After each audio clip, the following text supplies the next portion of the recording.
So we have the 35mm f2 and the 35mm f1.4. Now this is a question I get asked on social media all of the time, and it's whether to get the 35 f2 or the 35 f1.4.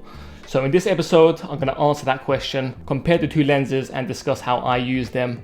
And at the end of the episode, I'll tell you guys my thoughts and which one I recommend you buy. So the reason I've got both the f2 version and the f1 version of this lens is because I've started doing a lot of street photography at night time in central London, and I felt like I needed a faster lens. Secondly, my brother started doing photography recently, and he's constantly using my 35 f2, so rather than getting two of the same lens, I decided to get the f1.4 version instead. So I picked up the 35mm 1.4 at the end of last year, and I've been testing it out for the last 2 to 3 months, mostly doing street photography.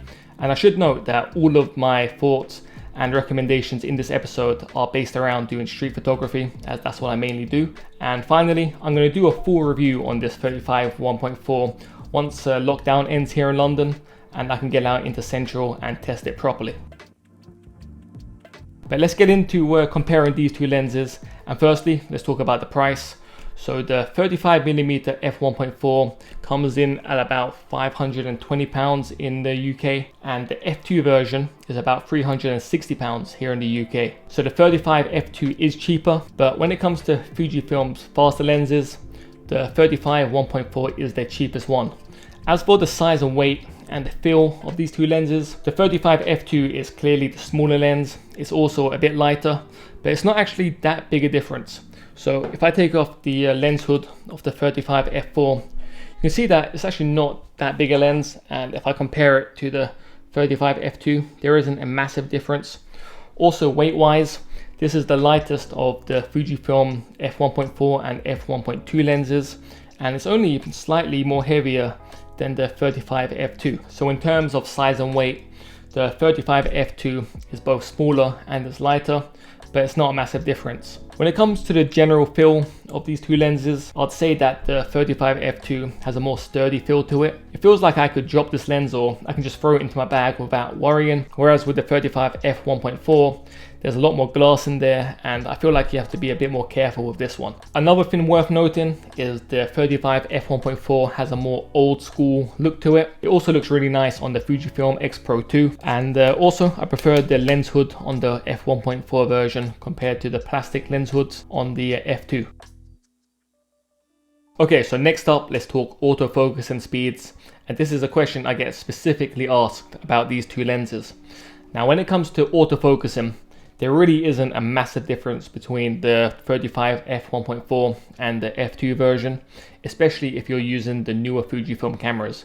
So on the X-T3, X-T4, and even on the X Pro 2, I don't really notice a massive difference when I'm doing street photography and using the autofocus. Now, I normally use the single autofocus mode. However, I found that if you're using the continuous autofocusing with the face and eye tracking on, then using the 35 f2 does make a difference. And that's because with the 35 f1.4, when you're using the continuous with the eye tracking, sometimes I've found that the autofocusing kind of gets stuck, or it's slow to transition when your subject's moving towards the camera or moving away from the camera. Whereas with the 35 f2, it seems a lot smoother and the transitions seem to be a lot faster. But there's actually not that much of a difference in the autofocus in general. Like if you're comparing the Fujifilm 56 1.2 to the 50mm f2, there's a bigger difference with the autofocusing with those two lenses as there is between these two ones. So yeah, when it comes to autofocusing, not too much difference there. As for image quality, I've never really been one to pixel peep and look that closely at images. And to be honest, I don't think there's much of a difference between the photos taken on the f2 version and photos taken on the f1.4 version. And the same goes for the out of focus areas. There isn't that much difference between photos taken with the f2 and the f1.4. That said, you have a bit more freedom to isolate your subject when using the f1.4 aperture. So when you're doing street photography, you can isolate your subject from the background a bit more. But yeah, in general, when you're talking image quality and the out of focus areas, there isn't a huge difference between the 35 and the f2. That said, if we're talking about the general feel of shots taken on the f1.4 version compared to the f2, I think there is a slight difference. And this is something which is quite hard to define and show on camera. But when I'm looking at images taken through the f1.4 and I look at images taken with the f2, I just feel there's a bit of a softer, more film-like look to these photos taken on the f1.4. And secondly, the way the focus area falls off to the autofocus area on photos taken with the 1.4 is a bit more pleasing on the eye compared to the f2 version. Now, these are minor differences, and to be honest, more often than not, you probably won't see them, but it is something I've encountered from taking photos on both the 1.4 and the f2.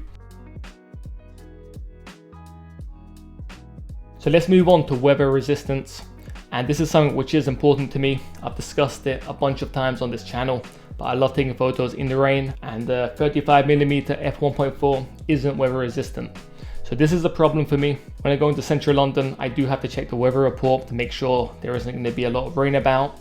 And taking photos in a city like London, that is an issue because it does like to rain quite a bit. Whereas the 35mm f2 is fully weather resistant. And when it comes to weather resistance on these Fujifilm lenses, I think it's important to remember that it's more than just the lens being weather resistant. If the lens was to break due to a rainfall, you'll easily get a refund or a repair for free. Whereas if you're using a non-WR lens and it gets damaged in the rain, you're gonna have a hard time getting that lens repaired and your camera body is repaired as well. But yeah, let's talk about taking photos at nighttime. And I think that's where this 35mm f1.4 comes into its own. So there is a big difference when doing street photography at nighttime between taking photos with the Fujifilm 35 1.4 and the f2 version. So with the f1.4, you're taking in a whole extra stop of light, and in real world use, what that means is when you're taking photos, you can shoot them a lot cleaner because you can keep that ISO low.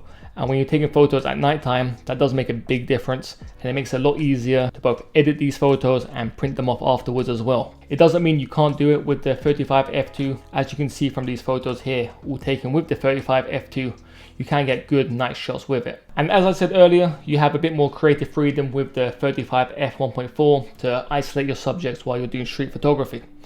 So yeah, that's my thoughts when I'm comparing these two lenses. But when it comes to recommending one of the two, I almost always recommend the 35 f2 over the 35 f1.4, even though in recent weeks I've preferred using the 35 f1.4. If I was to go traveling somewhere and I could only bring one of these two lenses, it would be the 35 f2 because it's the more versatile lens. But with either of these two lenses, you can't really go wrong.